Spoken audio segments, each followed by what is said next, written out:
Buena tarde, Lulu. Qué bueno que pudiste llegar. Hola, buenas tardes. Gracias.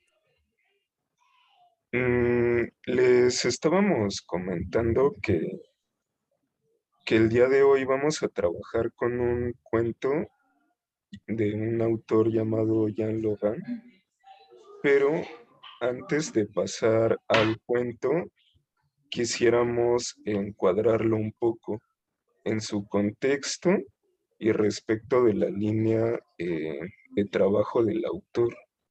No sé si tú lo conoces, ¿lo has leído? La verdad, no. Ok, bueno, entonces igual les comentábamos que el autor trabaja dentro de un movimiento literario llamado decadentismo. ¿Cómo a qué te suena? ¿A qué te suena la palabra? ¿El adentismo? Decadentismo, ¿Decadentismo? así Ujú. es.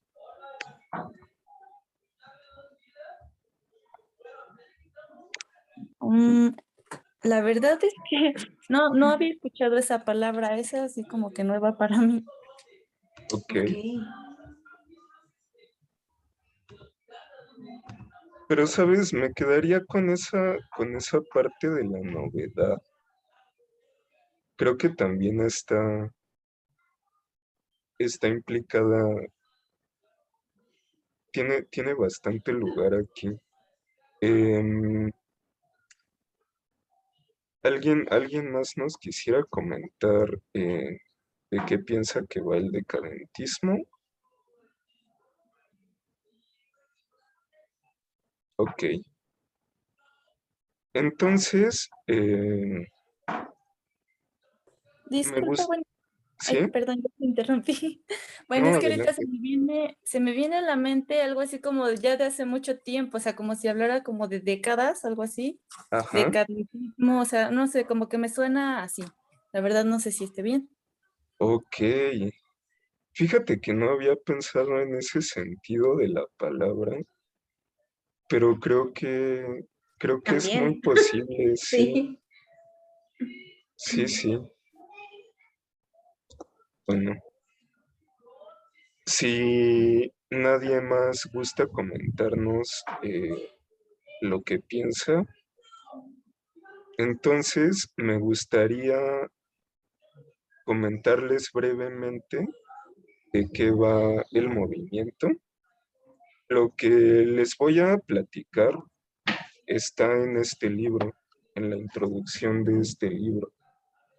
Se llama Deca- Antología del decadentismo. Antología del Decadentismo, así es. Entonces, la introducción, ok, la introducción habla más o menos de lo siguiente. El decadentismo es un movimiento literario que apareció en Francia alrededor de 1880, proveniente de un periodo generalmente conocido como fin du siècle o Belle Époque. Es más conocida la poesía simbolista de Verlaine, Rimbaud y Mallarmé, mientras que los decadentistas tendían a sobresalir en las distintas formas, mientras que los decadentistas tendían a sobresalir en las mismas, en distintas formas de prosa, la ficción, la crítica, la crónica, el ensayo.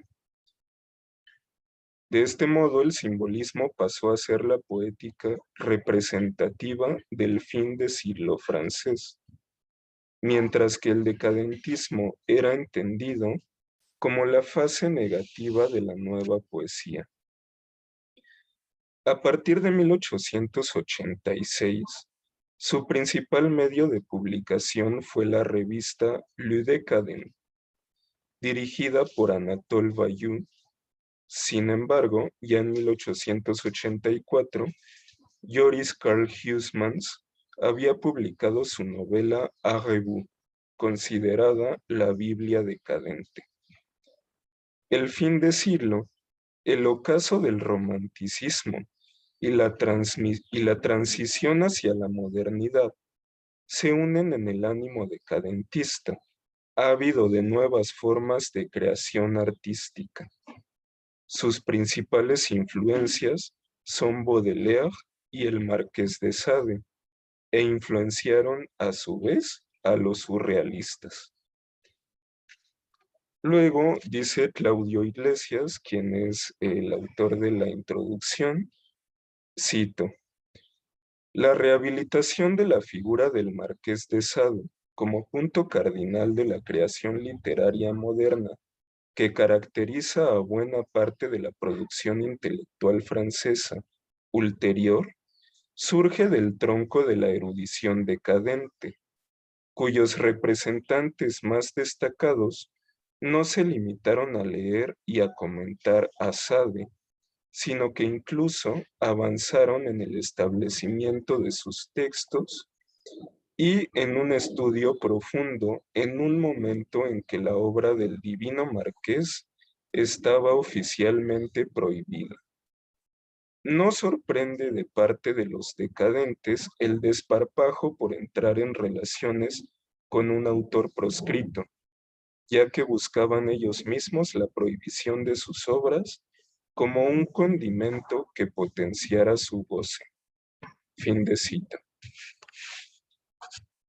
Así como representa una ruptura con la forma literaria más popularmente aceptada de su época, el decadentismo marca una bifurcación a nivel político entre el nacionalismo militarista, cuya propuesta consistió en reorientar la energía hacia el cuerpo social, entendido como totalidad organizada, y el anarquismo propiamente dicho, opción que defendía la idea de que el individuo es irreductible a lo social, a la clase, a la nación, el tipo de raza o el género.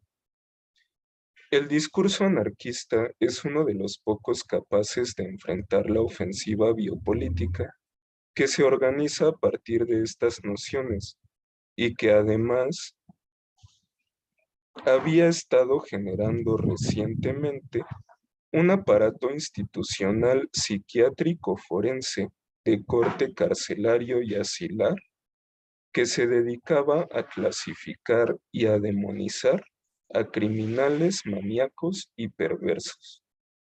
En este sentido, el decadentismo rompe con el naturalismo, cuyo ideal consistía en reducir a la novelística al método experimental en la medida en que pudo reconocer estructuras de pensamiento mítico en la propia ciencia. Cito: lo que está en juego en la literatura de este periodo, al menos en sus voces centrales, es una voluntad, casi una responsabilidad de sacudir al público del soporte en que,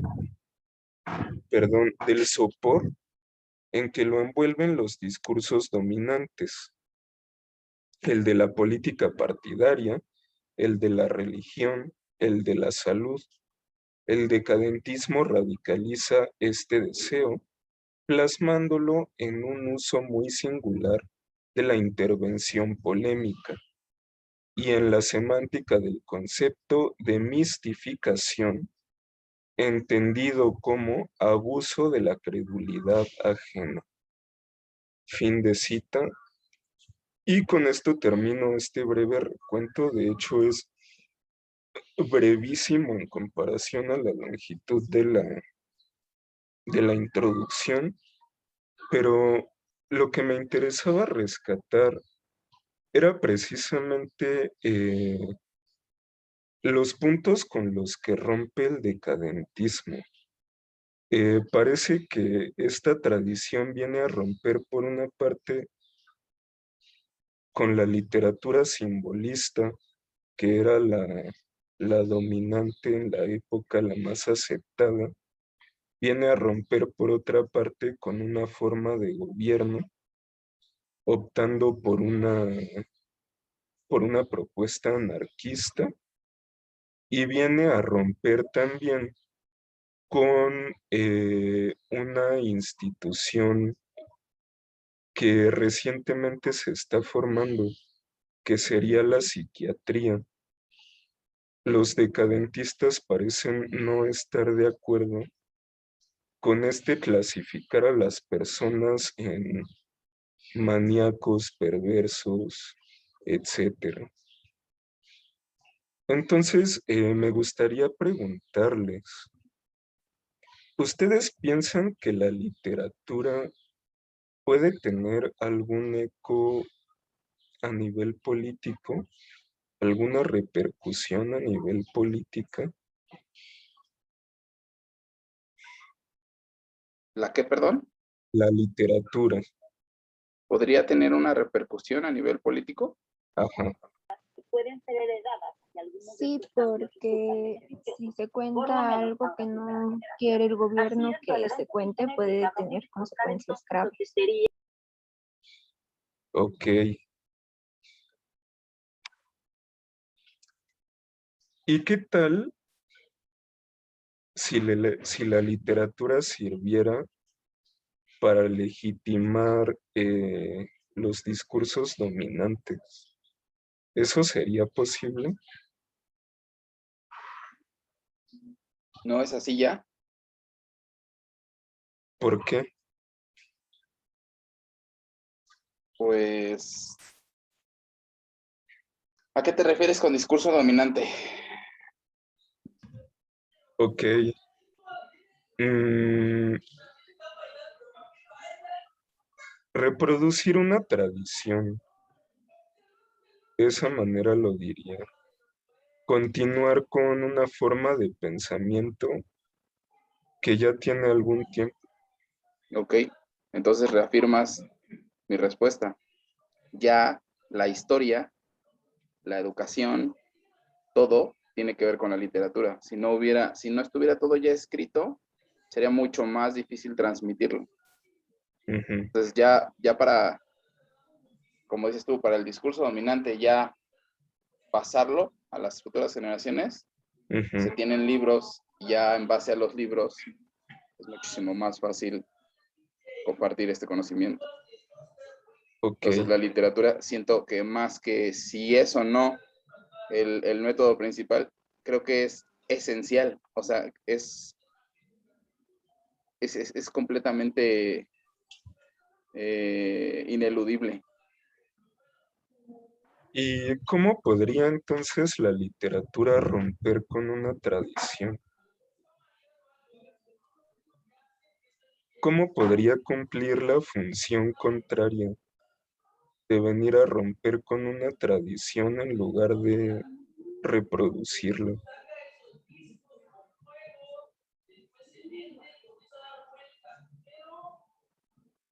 ¿Sería posible?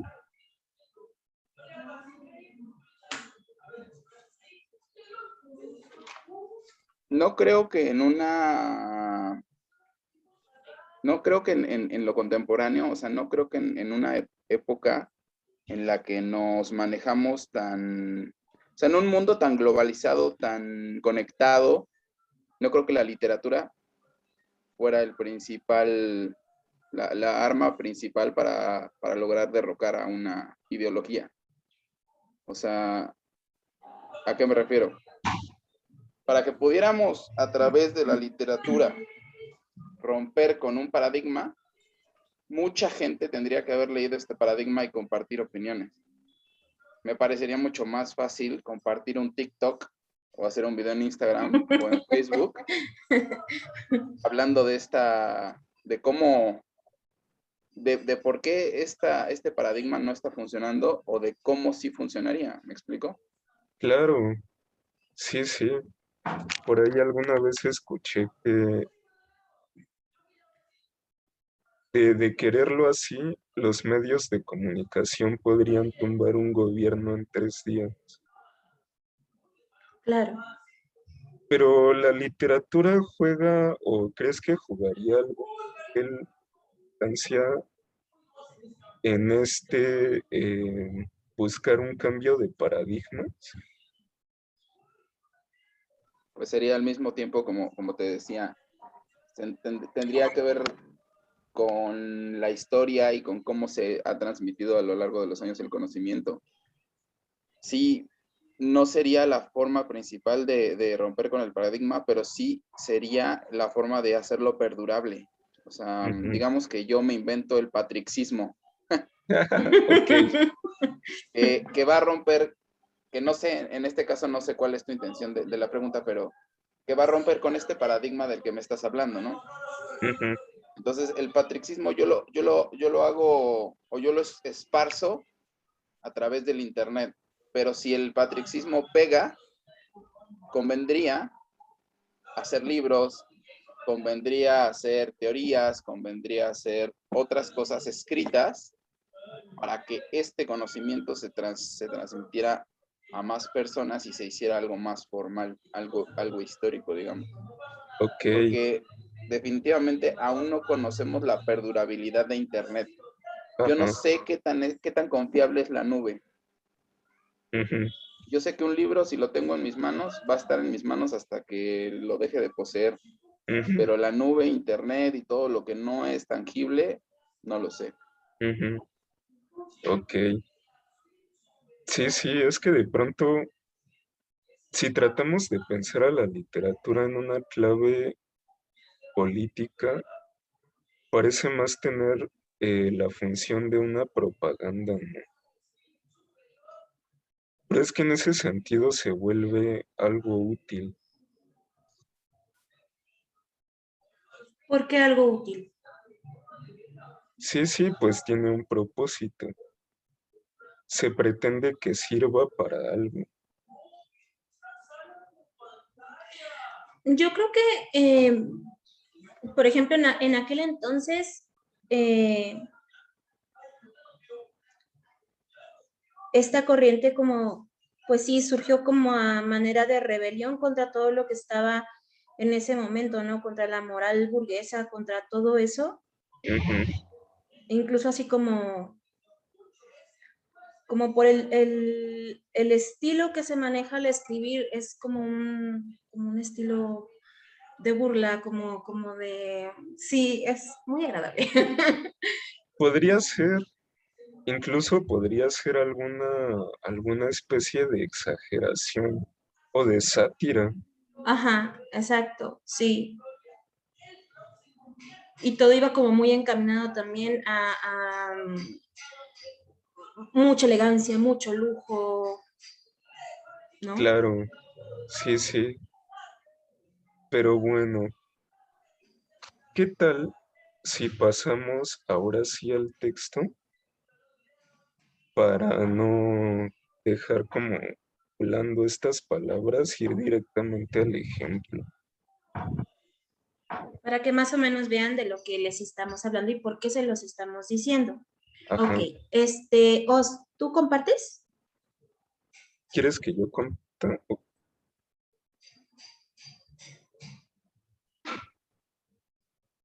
Ok, mientras Oscar comparte, les voy a explicar la dinámica de nuestro texto. Es un texto breve, entonces yo quisiera que participáramos todos. Vamos a trabajar por pequeños párrafos. Yo voy a elegir a alguien que va a empezar a leer. Ese alguien va a decidir quién sigue y así hasta que terminemos. ¿Ok? ¿Les parece o no les parece? Muy bien.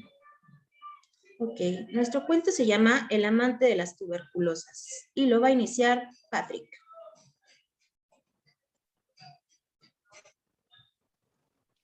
Dice El amante de las tuberculosas por Jean Laurent. Mira, una nueva, dijo un elegante traje negro sentado frente a mí en las butacas de orquesta durante la segunda función de la pieza de Legendre. Y riendo bajo sus bigotes, apuntó con su binóculo a uno de los primeros palcos en el que acababa de entrar una joven alta y esbelta, muy pálida. un exquisito vestido de tul azul claro que la hacía todavía más pálida.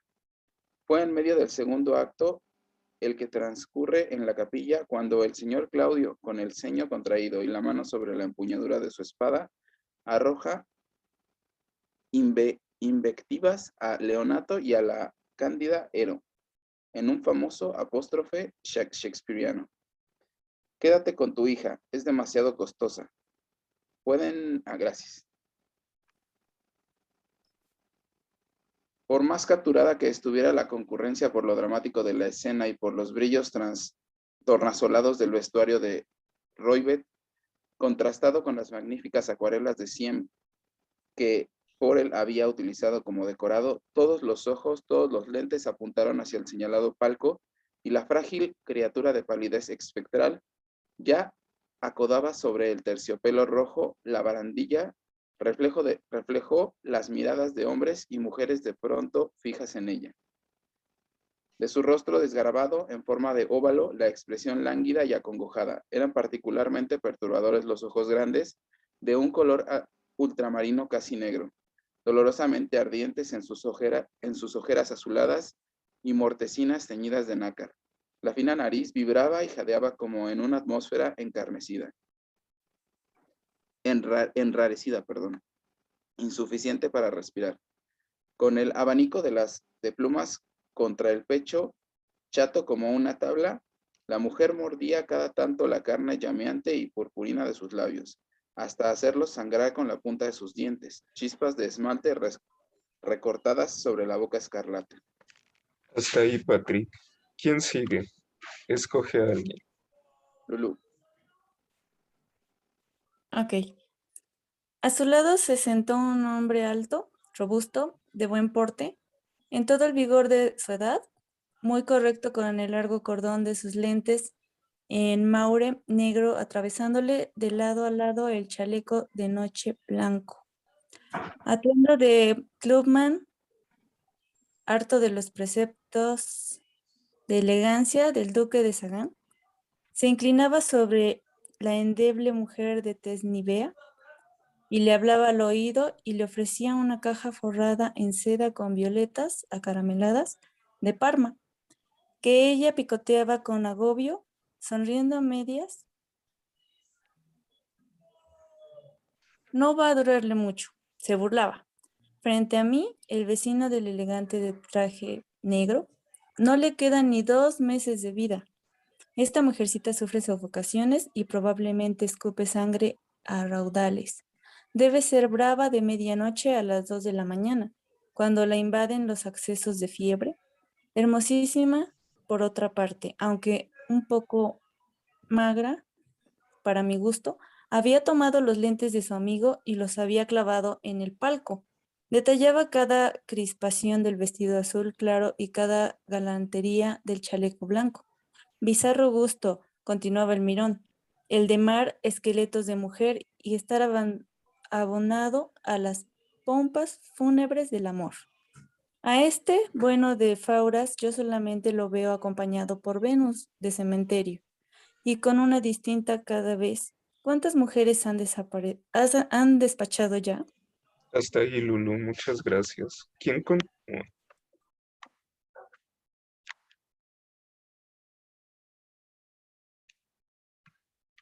Tú elige a alguien, Lulu.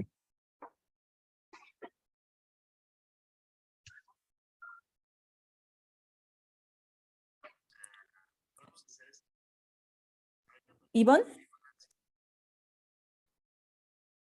Ok. 3 o 4 en el último tiempo es un monomaníaco. Se diría que va a buscarlas al hospital. La enfermedad, la tuberculosis sobre todo, es lo que lo excita. Ya hemos conocido a la enamorada del verdugo. Él, por su parte, es el amante de las enfermas terminales, embelesado siempre por elegias y lágrimas. Este bueno de Fauras, por más gallardo que se conserve, se enamora solamente de las que están por morir. La fragilidad de su existencia las torna más apreciables a sus ojos. Él palpita sus sufocamientos, arde con sus fiebres y atento al menor suspiro, inclinado sobre sus estrangulaciones nocturnas. Espía, ebrio de lubricidad, los progresos del mal, viviendo la agonía de sus espasmos hasta el fin. Una sibarita en una palabra, ya lo creo yo. Un salvaje diría mejor algo como un sádico atormentado por ideas macabras, casi un necrófilo exigiendo un resto de calor al cadáver exangüe y buscando en la muerte el último goce del amor. Es el crimen de Saint Owen, reconstruido cada noche en la plena alcoba y la curiosidad de los sentidos puesta a salvo de las pericias judiciales por el modo de vida de la víctima. Hasta ¡Qué horror ahí. el... Ok. Muchas gracias. ¿Quién sigue?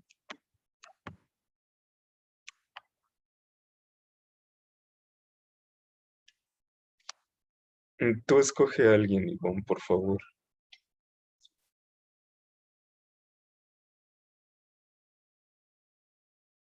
¿Israel? Sí. Qué error el tuyo, querido mío. Estás muy lejos de la verdad. Pauras es un tierno, un elegíaco, obsesionado por exquisitas impresiones de tristeza. Loco por los velorios, tiene la mente envuelta en gasa luctuaria y una urna fúnebre en el lugar del corazón. Este amante de los ángeles, deliciosamente desconsolado, deshoja eternamente en amoríos nuevos el ciprés siempre verde de sus penas. Fénix que renace sin cesar. Te aseguro que ya no entiendo nada. Pero qué grosero eres. Amar a una mujer moribunda, saber limitado el tiempo de sus besos y de sus caricias, sentir en los estertores de su agonía la hora que huye irrevocable y perdida para siempre. Desesperado de antemano y sin embargo ebrio de amor. Tener la conciencia de que cada dulce emoción voluptuosa implica un paso más hacia la tumba y las manos temblando de horror y deseo. Cavar en la propia alcoba la fosa en la que descansará eternamente el amor. Este es el sabor de la cosa, y hay que desconocer por completo el amargo encanto de las citas apresuradas y sin segunda vez para no comprender la embriaguez punzante y melancólica de estas relaciones irremediablemente condenadas, en las que el placer conduce al otro mundo. Monstruoso. Hasta ahí, Israel. ¿Quién sigue? Marlene. Monstruoso, sí, pero absolutamente verdadero. La fragilidad es el único encanto de las personas y las cosas. La flor gustaría menos si no estuviera siempre a punto de marchitarse. Cuanto más rápido muere, más embelece. ¿Es que exhala la vida con su perfume? Asimismo, la enferma terminal, la mujer agonizante, se abandona con frenesí a la voluptuosidad que la hace sentir doblemente viva al tiempo que la hace morir. Sus momentos están contados. La sed de amar, la necesidad de sufrir arden y llamean en ella. Se aferra al amor con postreras convulsiones de ahogado y, en las cimas del placer, doblando sus fuerzas en un último beso. Ya torcida bajo los garras de la muerte, mataría por voluptuosidad si no estuviera ella misma por expirar. Al hombre adorado, con desesperación, cuyo largo, pesado y furioso abrazo la hace desfallecer de placer y la mata. Delicioso.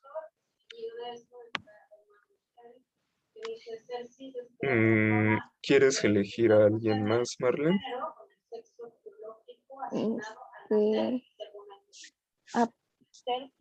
Patrick.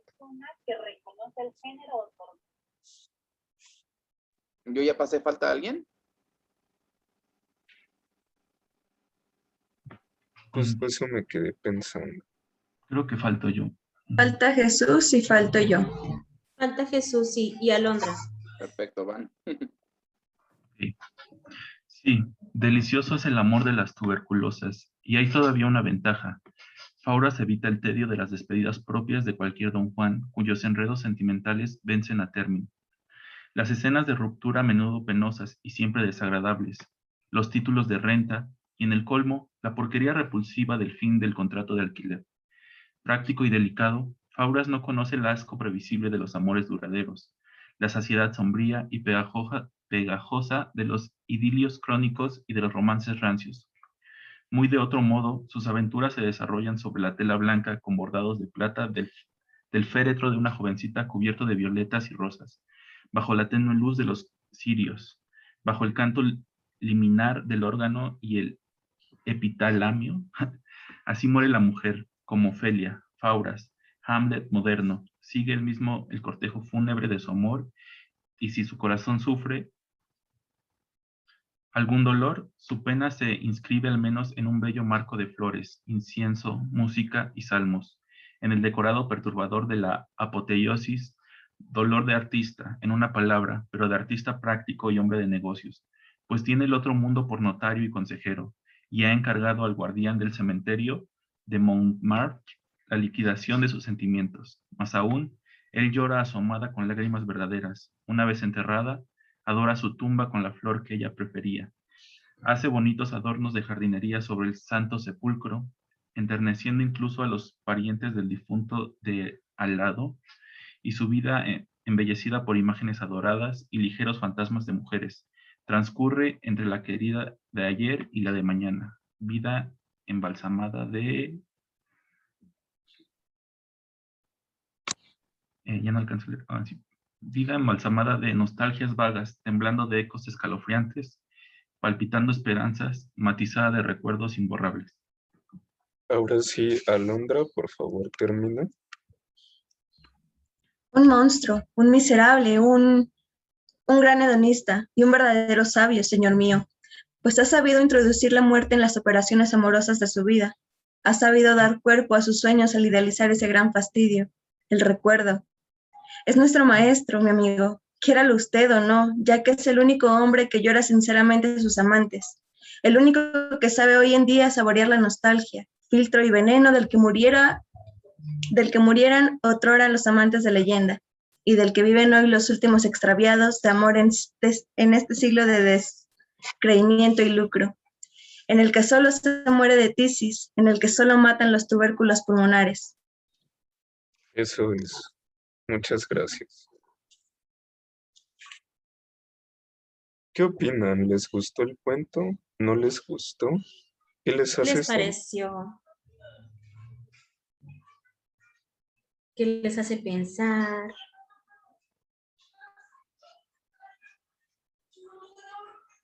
Adelante, Israel. Sí, gracias. Al principio no le estaba captando mucho, pero ya después sí. Me gustaría leerlo de nuevo. Nunca lo había, no sabía del autor. Creo que el tema es muy interesante, pero habla como de la muerte percibida por otra persona, ¿no? O sea, ahí lo atractivo es saber que la persona tiene finitud y que que ya está cerca de llegar a esa última parte de su vida y va a dar como todo, ¿no? Todas las emociones se van a vivir como al máximo. Pero a mí me causa un poco de problema porque digo, bueno, es que él es el que la está percibiendo a las tuberculosas, a las mujeres, ¿no? Finalmente él no es el que está encarnando esa muerte. Sería yo creo que un poquito más congruente, al menos desde mi punto de vista, si él mismo se contagiara y viviera ese amor al lado de la tuberculosa y se muriera, ¿no? Bueno, suena muy loco, ¿no? Pero es como poner una barrera de yo veo tú cómo te mueres y finalmente me voy a conseguir a otra y eso como que éticamente a mí me causa un problema. Pero bueno, eso es lo que pienso. Qué interesante, Israel. ¿Alguien más? Jesús, adelante. Sí, bueno, a mí me gustó mucho el cuento no sé, nunca había leído como justo pues como el estilo, viendo ya cómo lo habían descrito, pues ya tiene como mucho sentido. Y bueno, lo que me gusta es, creo que más que tratar el tema, bueno, trata el tema de la muerte, pero también del amor un poco, y creo que se centra más en cómo como la persona, este amante, se relaciona con la muerte, con mujeres que están como en este límite, ¿no? Y lo que me parece interesante es la forma en la que ve la muerte, ¿no? Porque me parece que siempre hay como pues justo dualidades, ¿no? Vida y muerte o felicidad y tristeza. Y a veces cuando estás en un extremo puedes caer en el otro extremo inevitablemente, ¿no? Pero eso depende cada quien digamos, su perspectiva, ¿no? Para muchos, no sé, una enfermedad terminal puede ser lo peor del mundo. Y para otros lo podrían tomar como la oportunidad de vivir cada instante o cosas por el estilo. Entonces, o sea, me gusta cómo trabaja con la idea de la muerte y también del amor, de cómo percibimos la muerte, cómo podemos entenderla desde otras perspectivas. Ok, muy bien. ¿Alguien más que nos quiera compartir qué le pareció, qué le hizo pensar? Patrick, estás muy callado. Estoy muy callado porque generalmente me tienes hablando como loco, pero estoy escuchando. Me encanta que estén compartiendo más. Eso, me encanta pensar en lo efímeros que somos y en que la misma muerte nos hace ser, o hace que nuestra vida o nuestro tiempo sea mucho más valioso, pero estamos tan inmersos en todo lo demás que no nos damos cuenta de lo valioso que es este tiempo, ¿no? Entonces, como decía el texto, no es maravilloso o no es más apreciable la flor de saber que va a marchitarse.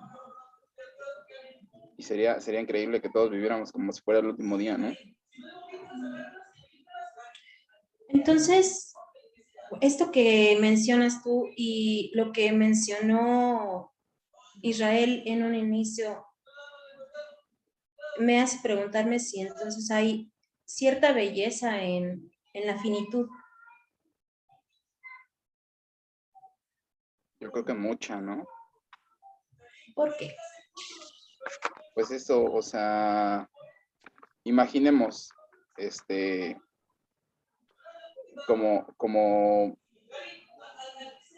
compartir con alguien que sabes que va a morir, o sea, que literalmente es un enfermo terminal, pero que tiene todas o sea, que se puede mover, que parece una persona aparentemente sana, ¿no? Uh-huh. Esta persona, al saberse, pues, con un tiempo de expiración, estoy seguro que se permitiría muchísimas más cosas de las que se permitiría o de las que se permite una persona que no se sabe tan próxima a su muerte, ¿no? Claro. Entonces, esa es la belleza que yo veo en saber que estás próximo a morir, que tal vez te permitirías más cosas de las que te permites ahora. Y lo curioso es eso, que todos nos vamos a morir. Entonces, ¿dónde está el error? Ok. ¿Qué piensan los demás?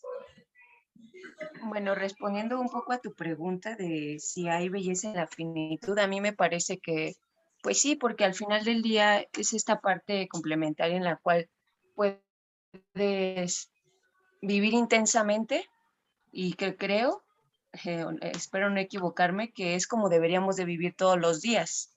Finalmente pensar en que es una nueva oportunidad del hoy y que mañana no sé si voy a tener una nueva oportunidad de simplemente vivir o ver lo que estoy presenciando en este momento.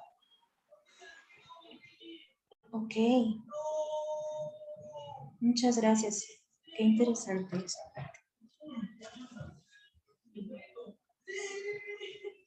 Es muy interesante que de alguna manera coincidan en que el saberse cercano a morir puede traer una cierta libertad respecto de los permisos que nos damos a nosotros mismos.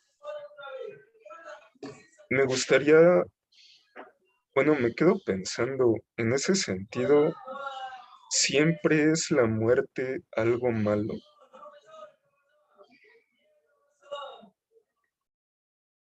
Yo creo que no. ¿Por qué?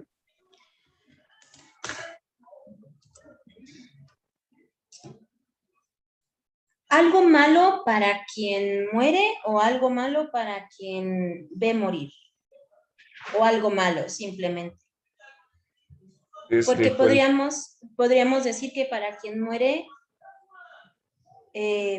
muchas veces es un descanso necesario, ¿no? Es un cese de muchas cosas que vuelven, pues sí, la vida con una calidad casi nula. Entonces, creo que a veces incluso es necesario y es un descanso. Oh, Para quien ve morir, ahí está más complicado. Sí, creo que el problema en realidad es de los que se quedan, ¿no? que quizás, ¿qué opinan los demás? Creo que ya lo, ya lo dijeron, pero pues lo voy a decir a mi manera. Claro, Yo creo que, Claro. bueno, sobre la novela, bueno, la verdad me gustó mucho. También, bueno, veía la percepción de él hacia la muerte. Eh, ¿Cómo tiene esa percepción? Y también, bueno, en ocasiones nosotros percibimos a la muerte como algo feo, algo malo, en cuanto pues realmente no lo es, así como nosotros lo percibimos así, no sé, algo terrible. Pero en este caso, pues hay personas que están ya en la última etapa, se podría decir, o no sé cómo decirlo, y pues hay personas que ya quisieran irse, ya dejar de sufrir, pero nosotros podemos verlo desde otro punto de vista porque pues no estamos en la misma situación que esa persona. claro. Alondra quería comentarnos algo. Bueno, en particular, yo creo que la muerte no es algo en sí que el ser humano vea mal. Yo discrepo un poco Ok, ok. en ese aspecto de que el ser humano ve mal la muerte. Creo que no, hay excepciones, claro, pero creo que el ser humano tiene más el miedo a la enfermedad que a la muerte misma, ¿no? Porque creo que estamos viendo el tema desde una muerte como desde una muerte terminal, ¿no? Supongo que es por la lectura, porque la lectura lo trata, ¿no? Ya una muerte terminal. Ujú. Eh, pero finalmente, pues no es el único tipo de muerte, ¿no? Porque hay muertes que pasan de repente, ¿no? Entonces, creo que en sí no es el que la muerte sea mala, ¿no? Sino es llegar a enfermarse tanto que te tengas que morir para dejar de sufrirla. Ujú. Ok. Muy, muy interesante. Sabes Adelante. que perdón, esto que menciona Alondra, entonces me hace replantearme lo de la belleza en la finitud, porque al fin de cuentas es cierto, lo estamos abordando desde un tema de una muerte terminal, ¿sí? Mm, A lo mejor, híjole, vista desde este enfoque que nos comentaba Patrick, pero ¿qué tal que es este tipo de finitud que se da en circunstancias trágicas? O digo, no sé si seamos capaces de ver belleza en algo así. No lo sé. Ahora sí, perdón. Adelante. Bueno, yo creo que tiene mucha razón en esa parte, porque yo llegué a leer, bueno, que nosotros no tenemos miedo como tal a la muerte, porque no la conocemos. Y por lo tanto, pues no podemos temer algo que no conocemos, más bien es a la forma en que vamos a morir, o cómo vamos, bueno, cómo vamos a morir. claro. Em, lo que mencionaba Alondra sobre el tener más miedo a la enfermedad, a la muerte, me hace pensar, ¿qué creen que hubiera pasado?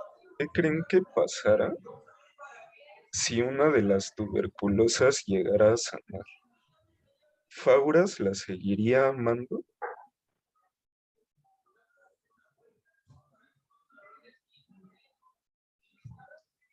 Alondra e Israel están en desacuerdo. Queremos escucharlos.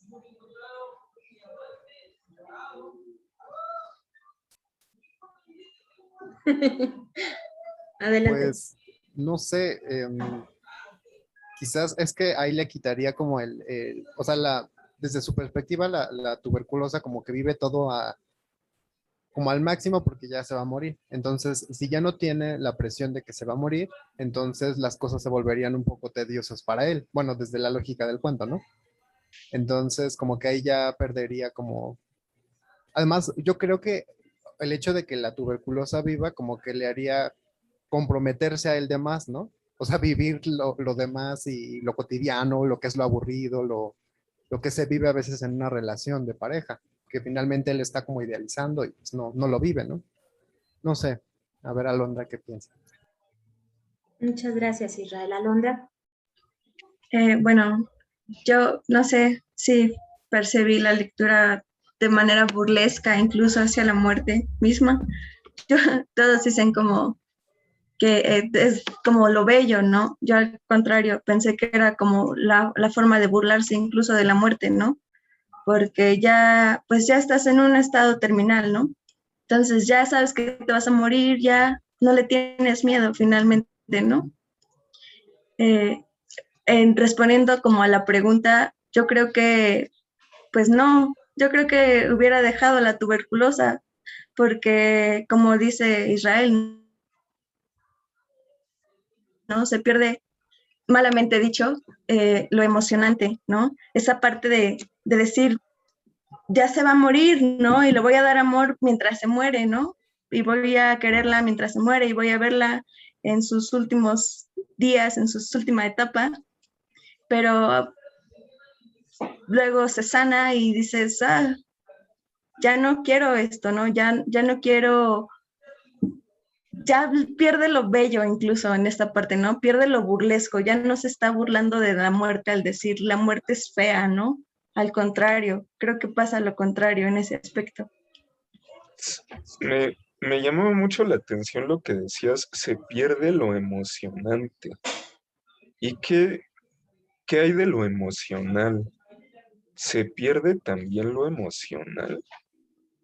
¿Ustedes piensan que Fauras amaba únicamente a la situación vulnerable de estas mujeres o amaba a las mujeres realmente? Es que Israel también hacía un poco referencia a esto respecto de que si la tuberculosa llegara a sanar, entonces la relación de pareja se tornaría aburrida. ¿Ustedes qué opinan?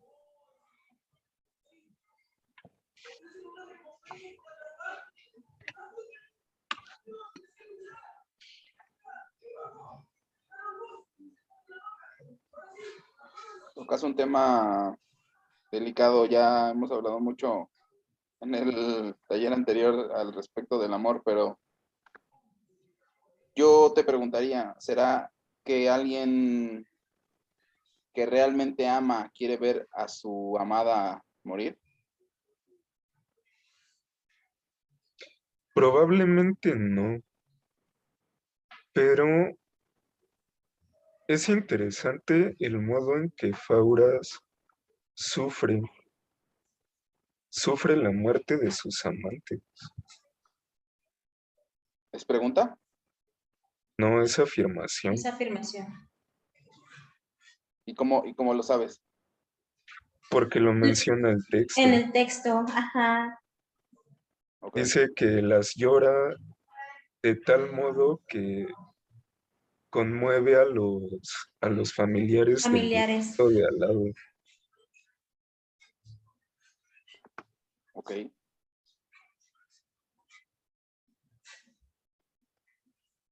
¿Las amaba a ellas? Yo creo que no. Y yo creo que si bien lloraba, o sea, pudiera estar llorando la pérdida de esos, como de esa explosión de emociones que surgieron al final de un camino, ¿no? Que era el camino de ellas. no Ujú. precisamente que le esté llorando a ella por haberla perdido, o sea, está llorando porque ya no va a vivir eso, que al fin de cuentas le causaba placer, Ujú. ¿no? Ujú. Entonces, es una pérdida, pero no la pérdida de la mujer, es la pérdida de su placer. Ok. Creo que va por ahí. No sé qué opinan los demás. A mí un Perdón. poco eso también, perdón.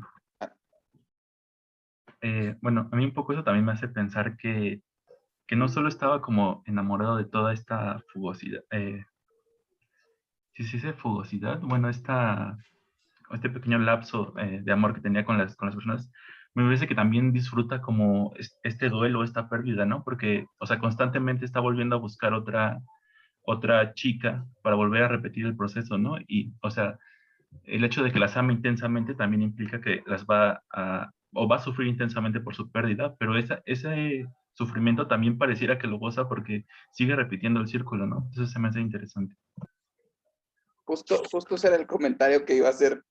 Me ganó Jesús y me parece totalmente acertado. Creo que dentro de este placer que mencionas, Vero, el drama de los últimos momentos era parte del placer. O sea, el supuestamente sufrir como una actuación muy, muy emocional. No sé, me parece algo así. Ok. Pero ¿con actuación te refieres a algo fingido? No precisamente, más bien como, ¿te ha tocado alguna vez hacer un drama que sabes que estás haciendo drama, o sea, realmente no estás, o sea, realmente no te está doliendo, pero estás disfrutando, cabrón, hacer el drama? ¿Te ha pasado? Yo creo que a las mujeres les pasa más seguido. No quiero ser misógino ni sexista, pero están más en contacto con sus emociones. Pues sí, creo que, o sea, no me ha pasado como tal, pero me ha pasado estar en una situación que me lastima y actúo de tal modo que ese lastimarme se acrecenta. A ver, Claro. no entendí el... Sí, sí, o sea, esa situación me lastima, pero me lastima rico, ¿no? Entonces, o sea, procuro sufrirlo, ya no dolerlo, sino sufrirlo, acrecentarlo. Me pones a pensar porque no sé a qué te estés refiriendo específicamente. Ok. Híjole con ustedes, ¿eh? Adelante, Lulu, por favor. Bueno, yo lo vi más así como percibir la muerte desde otro punto de vista. Ujú. En este caso, si una persona sobrevive, pues las cosas cambian, pero para él no. Y siento que de eso que están hablando, pues, que es algo natural para él, algo que tiene que hacer para sentirse bien. No sé si estoy en lo correcto. Como algo que tiene que hacer para sentirse bien. Pues sí, en este caso, como pues que tenía que volver, bueno, lo hacía otra vez en Ajá, repetidas ocasiones, pero con eso él se sentía, o sea, era, ay, ¿cómo puedo explicarlo? Es como algo placentero para él, se podría decir. claro, Claro, sí, sí. muy interesante. Fíjate que eso me pone a pensar en si el dolor puede ser algo placentero. Adelante, Jesús, no tienes que responder la pregunta y lo que nos ibas a contar, por favor.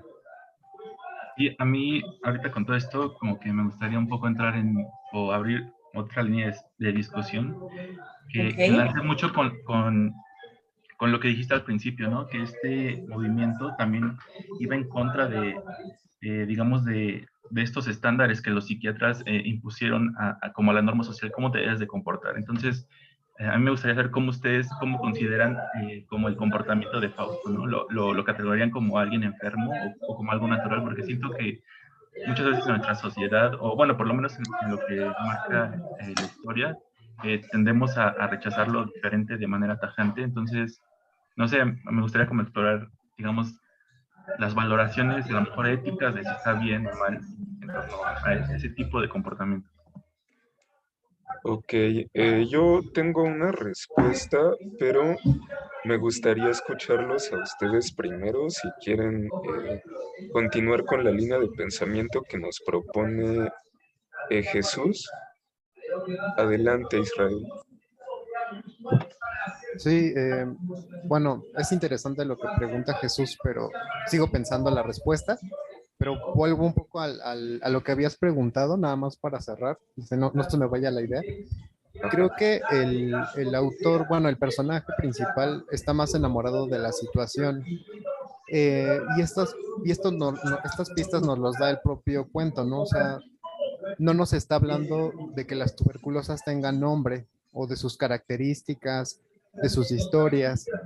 O sea, no es el personaje enamorándose de la persona en sí, como decías, ¿no? O sea, bueno, yo no estuve en el otro taller del amor que acaban de comentar, ¿no? Pero tengo una idea un poco vaga de que el amor se ama lo que se conoce, la particularidad de esa otra persona, digamos. Entonces, el personaje no se está enamorando de la particularidad de la tuberculosa, se está enamorando de que nada más se va a morir y que es como estéticamente interesante, ¿no? Pues creo que es lo que pienso. Ok, muy bien, excelente. ¿Y qué opinan respecto de si el placer puede ser algo o viceversa, o de la valoración ética si Paula se está obrando? ¿Puedes volver a repetirlo? Es que no. Claro. ¿Qué opinan?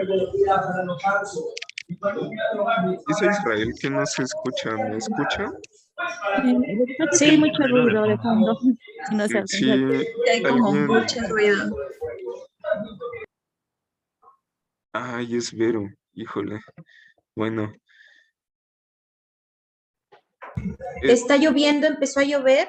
Ajá. Y sí, hay un montón de ruido. Pero Ok. ya silencio, perdón. Va. Preguntaba, ¿qué opinan respecto de la valoración ética? Si Faura se está obrando bien o mal. ¿O qué opinan respecto de si el placer puede ser algo doloroso o viceversa?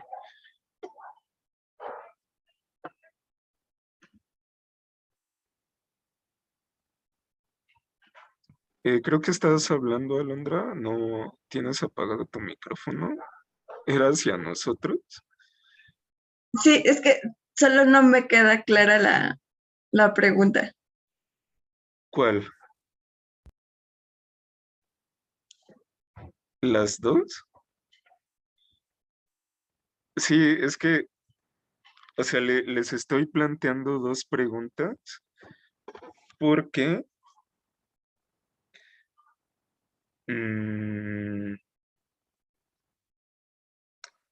no recuerdo si fue Lulú o fuiste tú misma, Alondra, que nos planteaba la idea de que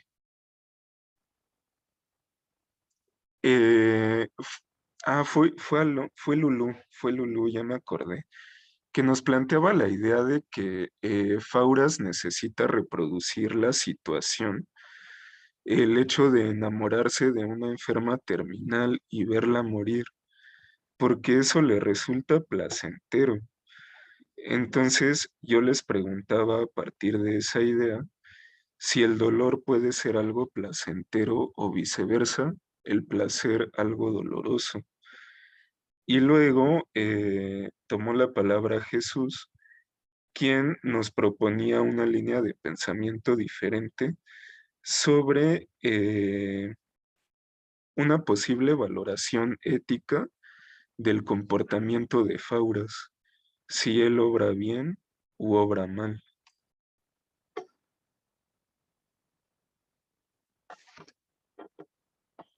Sí, Patrick. Yo insisto, creo que Fauras tenía placer al reproducir estas, o sea, al seguir buscando gente que se va a morir, ¿no? O sea, obviamente si yo no quisiera ver morir a mis parejas, pues no me busco personas enfermas, ¿no? Ujú, ¿Me explico? Entonces, obviamente hay algo de placentero en eso, si no, no lo seguiría buscando, aunque sea ujú. algo enfermo.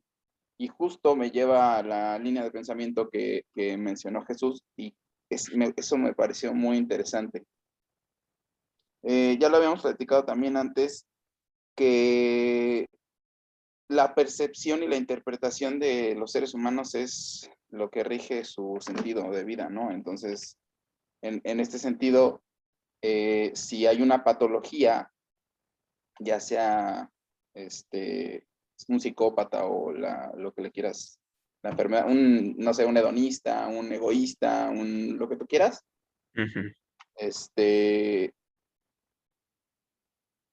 el bien o mal va a depender del contexto de esa persona ujú.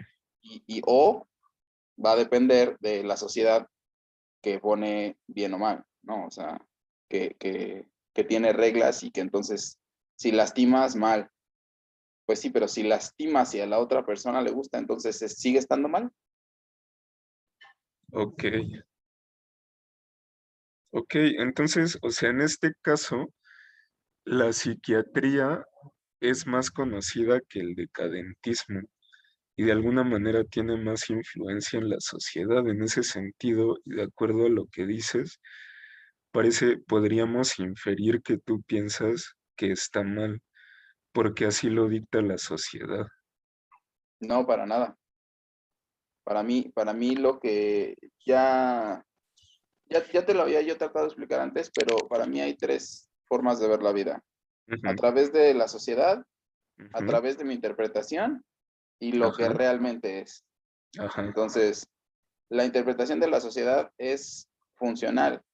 O sea, tenemos reglas para que no nos matemos los unos a los otros y sí, funciona. Pero sí, el que yo crea que esas reglas están bien o mal es otra cosa. Y aún si esas reglas están bien o mal, tampoco lo sabemos porque la realidad no hay bien ni mal para mí. O sea, para ujú, mí no hay bien ni mal. Realmente el humano vino con sus interpretaciones, ujú, ya sea teológicas o lo que tú quieras, a decir si algo estaba bien o mal. ujú. Entonces, no, para mí la interpretación de la sociedad solo es eso, la interpretación de la sociedad. Yo no digo que Fauras haya hecho mal, al contrario, si le producía placer y no estaba lastimando a nadie, porque de todas maneras se iban a morir, Ujú. pues, o sea, Sí, recuerdo que ya nos habías comentado eso. Jesús, adelante. Sí, bueno, en cuanto a la primera pregunta, pues yo, o sea, sí creo que en el dolor hay placer y en el placer hay dolor. Y un poco mi argumento es más, no sé si decirlo así como científico que filosófico, pero es porque, o sea, en nuestro cerebro, pues, es ambas partes las que controlan, digamos, el placer y el dolor están muy cercas, ¿no? Son como instintos muy primitivos. Entonces, en muchas ocasiones se llegan a confundir y entonces eso es como muy normal, digamos.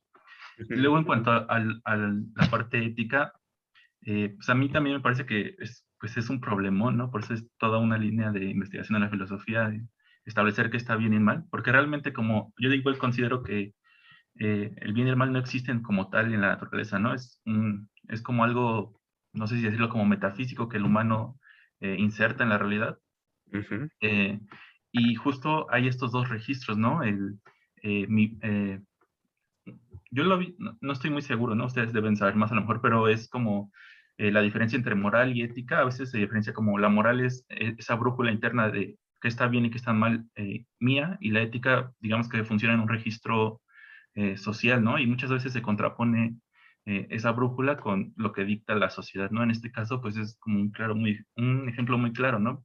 De cómo para él era como muy o era un bien para sí mismo el hecho de estar reproduciendo pues, estas prácticas, ¿no? De estar consiguiendo chicas Pero no sé, yo creo que para la mayoría de la sociedad estaría mal, eh, ujú, porque muchas veces los principios éticos también son en realidad son muy arbitrarios, ¿no? Y pues ahí depende en qué parte del mundo estés y en qué tiempo estés para que algo esté bien o esté mal.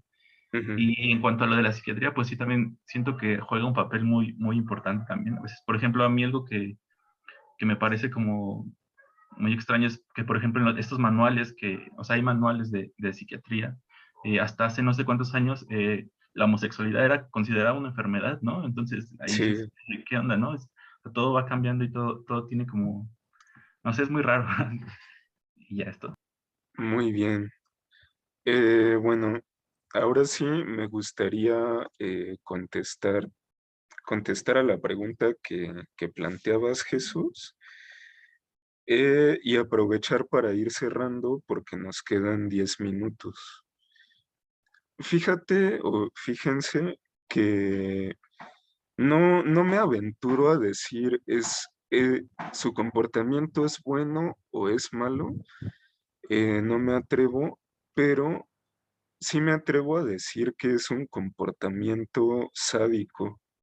Ya eso depende de la valoración del juicio de cada quien si es bueno o es malo. ¿Por qué lo digo? Recuerden que el decadentismo tiene una fuerte influencia del Marqués de Sade. Y bueno, si ustedes lo han leído, se habrán dado cuenta de que un comportamiento sádico radica principalmente en el placer que yo, verdugo, puedo sentir a través de el sufrimiento que le provoco a mi víctima. Em, pero, o sea, es mi opinión que, que un sádico jamás tiene la intención de matar a su víctima. Simplemente tiene la intención de prolongar su sufrimiento lo más posible. ¿Por qué? Es que si un sádico mata a su víctima, se va a escuchar horrible, pero así trabaja el Marqués de Sade. Si un sádico mata a su víctima, se va a quedar sin un objeto con el cual gozar, sin un objeto de su placer. Entonces, creo que por ahí puede ir esta situación de cómo Fauras llora a sus amantes. Él siente placer ante su sufrimiento, pero llora su muerte porque se ha quedado sin un objeto con el cual disfrutar. Esa es mi opinión. No sé si está bien o mal, pero creo que es un personaje bastante sádico. Y bueno, siguiendo sobre esta línea y un poco retomando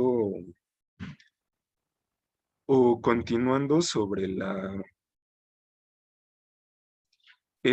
influencia sádica del decadentismo, me gustaría leerles una cita de Octavio Paz que está en este libro, La llama doble,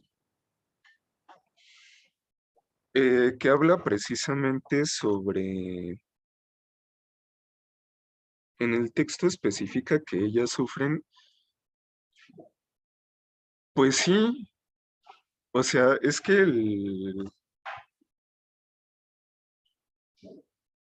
la voz que narra es un espectador. Parece que está en un teatro, pero más que observar la obra de teatro, está escuchando la plática de dos tipos que hay frente a él. Entonces ellos dos están comentando la situación de Fauras con sus amantes. Y uno de ellos dice, debe ser brava de medianoche a las 2 de la mañana cuando la atacan los abscesos de tos El ebrio de lubricidad observa sus sufrimientos, sus ahogos. Sí, sí lo dice, o sea, no de la voz de la tuberculosa, pero imagino de alguien que sabe cómo va progresando la enfermedad. Pero me quedé pensando que no es un sufrimiento que él esté provocando, Ajá, es espectador, sí. pero él no está provocando ese sufrimiento. Entonces, aún Ujú. así podríamos decir que es un sádico. Sí, porque el sádico disfruta del dolor de otros, no necesariamente tiene que infligirlo. Ok. Pero por Ok. eso preguntaba si en el texto especificaba que ellas sufrían, porque si no, eso, o sea, el mencionar que él era un sádico no aplicaba. Y aún con esta cita que menciona Oscar, yo aún así creo que él es más bien masoquista, más que sadista, ¿eh? Pero como dice Oscar, mi opinión. ¿Por qué masoquista? Sí, yo interpreto del texto que él disfruta el dolor que siente, o sea, si, o sea, como decías hace rato, ¿las ama o no las ama? No lo sé. Si las ama y disfruta del dolor que están ellas sintiendo, pues eso implica que él está disfrutando de su propio dolor, ¿me explico? Ujú. Entonces, eso es más masoquista que sadista. Quizá es un sadomasoquista, porque disfruta en ambos lados el sufrimiento de alguien más, pero también el suyo propio. Ok, bueno, entonces, si no hay algo más, me gustaría pasar a leerles esta cita que les comento de Octavio Paz, en donde habla de lo sádico. Me gustaría que pongan atención a la crítica. Eh, es mi opinión que Octavio Paz se posiciona en contra. em,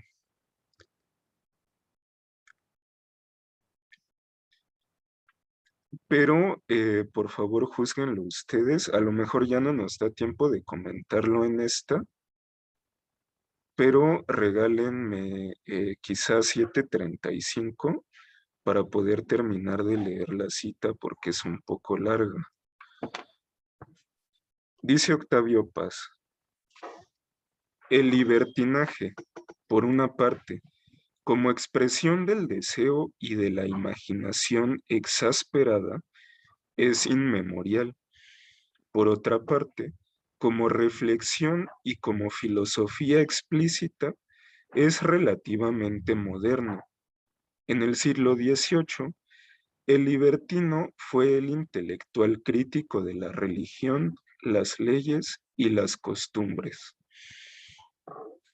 La expresión más total y literalmente tajante de la filosofía libertina fueron las novelas de Sade.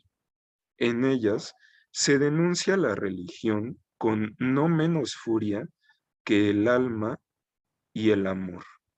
Es explicable. La relación erótica ideal implica, por parte del libertino, un poder ilimitado sobre el objeto erótico, unido a una indiferencia igualmente sin límites sobre su suerte. Por parte del objeto erótico, una complacencia total ante los deseos y caprichos de su señor. De ahí que los libertinos de Sade reclamen siempre la absoluta obediencia de sus víctimas. Estas condiciones nunca se pueden satisfacer. Son premisas filosóficas, no realidades psicológicas y físicas. El libertino necesita, para satisfacer su deseo, saber, y para él saber es sentir, que el cuerpo que toca es una sensibilidad y una voluntad que sufren. El libertinaje exige cierta autonomía de la víctima, sin la cual no se produce la contradictoria sensación que llamamos placer-dolor. El sadomasoquismo, centro y corona del libertinaje, es asimismo su negación. En efecto, la sensación niega, por un lado, la soberanía del libertino, lo hace depender de la sensibilidad del objeto. Por el otro, niega también la pasividad de la víctima. El libertino y su víctima se vuelven cómplices a costa de una singular derrota filosófica. Se rompe al mismo tiempo la infinita impasibilidad del libertino y la infinita pasividad de la víctima.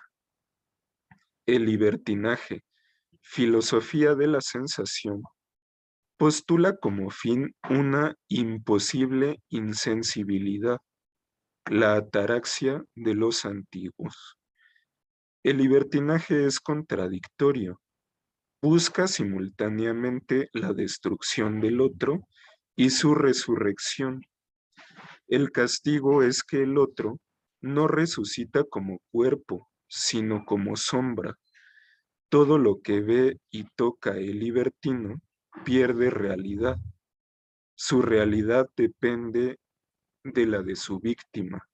Solo ella es real y ella es solo un grito, un gesto que se disipa. El libertino vuelve fantasma todo lo que toca y él mismo se vuelve sombra entre las sombras. En la historia de la literatura erótica, Sade y sus continuadores ocupan una posición singular.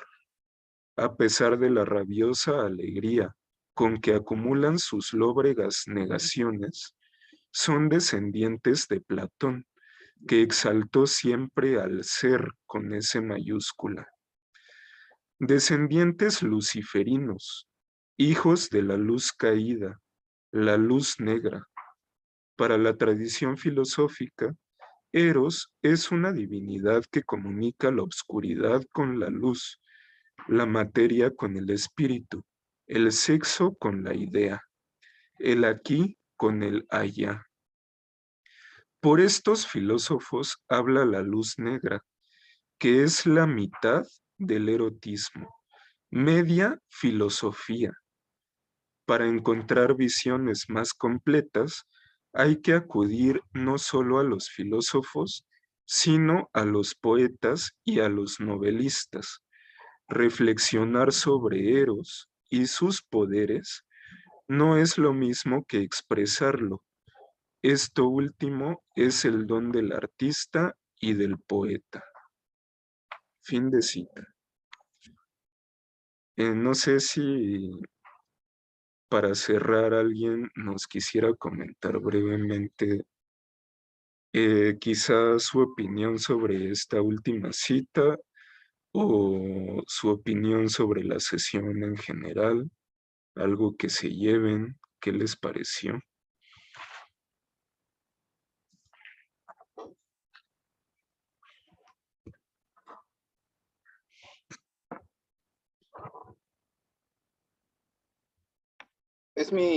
¿Es mi idea o lo maneja como que el libertino es alguien malo y, o sea, desde que lo menciona como a su víctima, me parece como que lo está satanizando?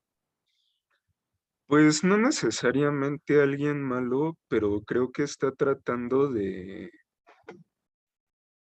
desglosar la incoherencia interna de una actitud sádica, en el sentido de que una víctima no puede ser nunca impasible. O sea, la víctima ideal no existe. Una víctima no se puede quedar así de que, pues ya no, ni modo, tú eres el verdugo, hazme lo que quieras.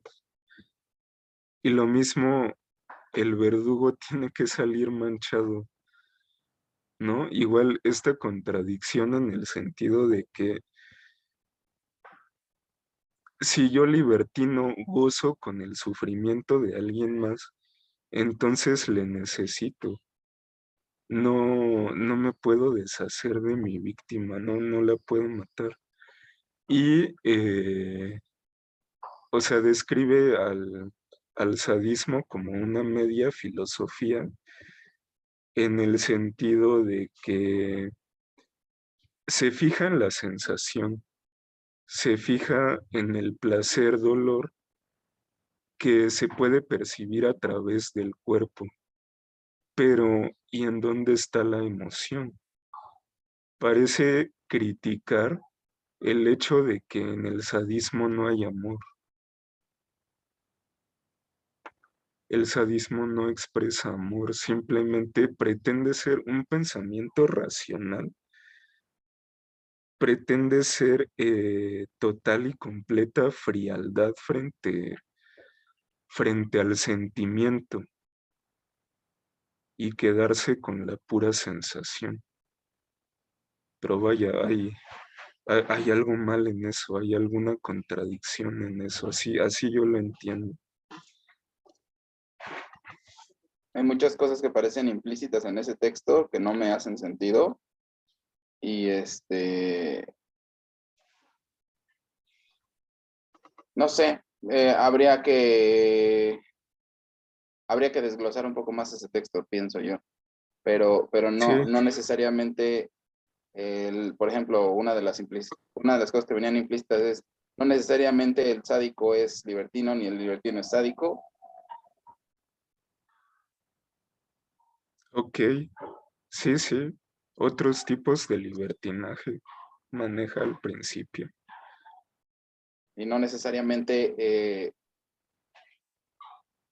como tal el libertino tiene que ser un perpetrador. No lo sé. Ok. Sí, pues justo la intención era que pudieran quedarse con una reflexión, quizá para la próxima semana, y un poco cerrar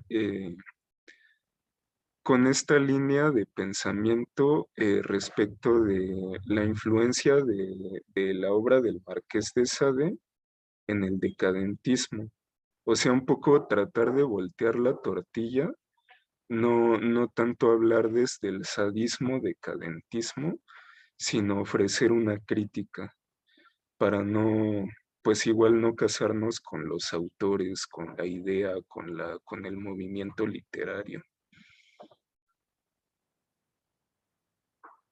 Nada más, pues, si no hay algo más, les agradezco mucho.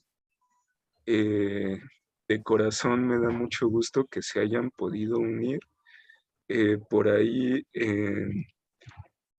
Diana y Nepomuceno llegaron tarde. Nepomuceno, no sé si alcanzaste a leer el texto. Diana, creo que no. Procuren llegar temprano para que puedan ver el material con el que vamos a estar trabajando. Sí, reflexionamos, la idea es reflexionar, pero a partir de un material que vamos a estar mostrando al principio de cada sesión. Y Nepomuceno, si te interesa la constancia, déjanos tu nombre en el chat, por favor, para poder identificar tu asistencia. Nada más. Muchas gracias. Los esperamos la próxima semana. La próxima semana vamos a estar trabajando con el tema de la vida. Acuérdense que vamos muerte, vida, muerte, vida. Y pues nada, el martes a las 6 en el mismo link. ¿Sí? Muchas gracias. Gracias. Que tengan bonita tarde. Muchas Gracias, gracias. igualmente. Hasta luego. Hasta luego. Que estén bien. Muchas gracias. Igual, gracias. Gracias a ustedes.